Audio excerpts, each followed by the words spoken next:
L'histoire d'Ayouba Souleymane Diallo, l'esclave fortuné. Le tableau que vous voyez défraie l'ordinaire et relate un destin tout simplement hors du commun. La peinture est prénommée l'esclave fortuné. Elle a été peinte en 1734 par le peintre britannique William Orr. Il représente Ayouba Souleymane Diallo. Au premier abord, cela paraît être une peinture anglaise classique.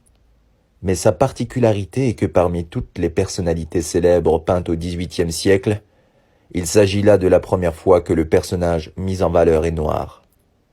Bien que la peinture d'êtres vivants soit prohibée en islam, nous avons décidé de quand même vous relater cette histoire, afin de vous relater cette histoire pleine de leçons et morales. Ayouba est né et a grandi à l'ouest du Sénégal, au sein d'une famille musulmane. Il était connu pour sa grande intelligence et sa mémoire depuis tout jeune. À l'âge de 15 ans, il avait mémorisé le Coran dans son intégralité et s'était familiarisé avec le fiqh malikite. Malheureusement, sa vie a rapidement changé en passant de l'apprentissage et la science religieuse à l'horreur de l'esclavage. En effet, le Sénégal fut l'une des victimes majeures de la traite négrière transatlantique. À l'âge de 30 ans, il fut capturé, réduit à l'esclavage et envoyé aux États-Unis. Malgré la cruauté et les violences auxquelles il a fait face, Diallo resta dévoué à sa pratique religieuse et allait se cacher dans les bois pour prier 5 fois par jour. Une fois alors qu'il était en prière, il fut humilié par un enfant qui lui jeta de la terre sur son visage pendant sa prosternation. Diallo décida alors de s'enfuir, préférant préserver sa foi et sa pratique religieuse et prenant le risque d'être châtié s'il était capturé. Et ce qui devait arriver arriva.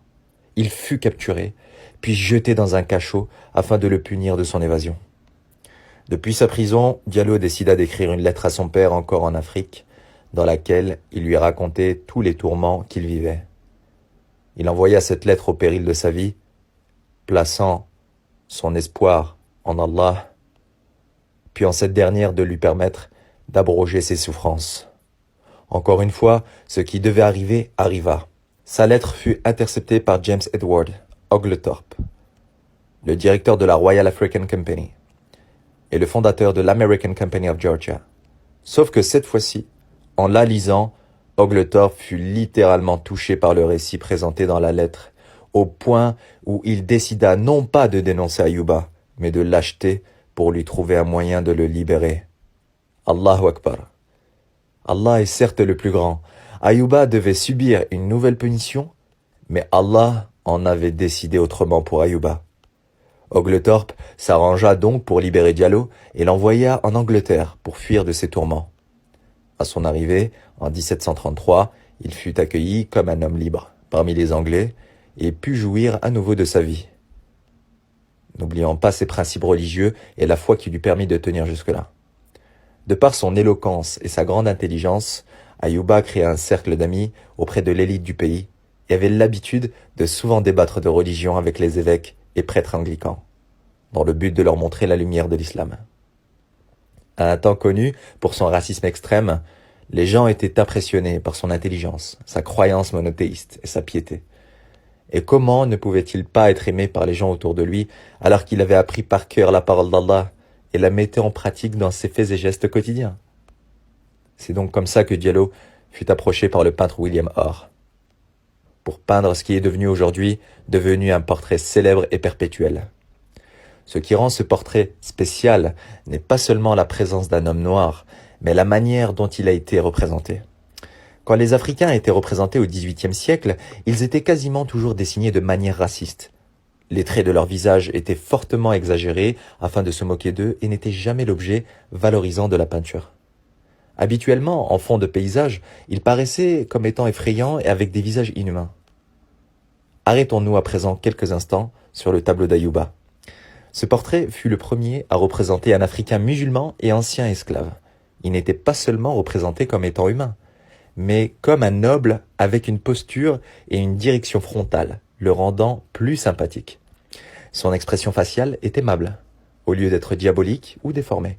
Cependant, ce qui se démarque vraiment de ce tableau, c'est son livre rouge accroché à son cou. Ce livre, c'est l'un des 3 exemplaires du Coran que Diallo a écrit lui-même de mémoire lors de son temps en prison aux États-Unis. Cette histoire présente en elle-même des tas de leçons bénéfiques pour les doués d'intelligence. Rien que le nom du tableau est d'une beauté époustouflante, alors que le peintre a décidé de le nommer l'esclave fortuné. Du fait qu'Ayouba ait été esclave puis fut libéré et fortuné, le croyant peut comprendre ce titre d'une manière tout aussi nuancée. Dans l'absolu, nous sommes tous des serviteurs et esclaves d'Allah.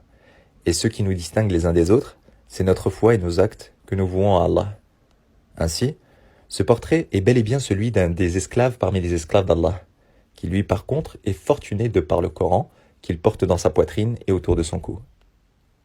Ainsi, comme le disaient les pieux prédécesseurs, celui qui recherche la fortune ici-bas ou dans l'au-delà doit s'atteler au Coran, et Ayouba est l'exemple qui confirme la règle. Ayouba s'est également fermement accroché au Coran, même dans les moments les plus difficiles de sa vie. Il l'a écrit 3 fois, alors qu'il était jeté au fin fond des geôles de ses oppresseurs. Il aurait pu s'apitoyer sur son sort et attendre la délivrance, comme nous le faisons tous lorsque nous sommes malades, et alités par exemple. Ayouba, lui, est resté ferme dans les heures les plus sombres et difficiles que l'humanité ait connues.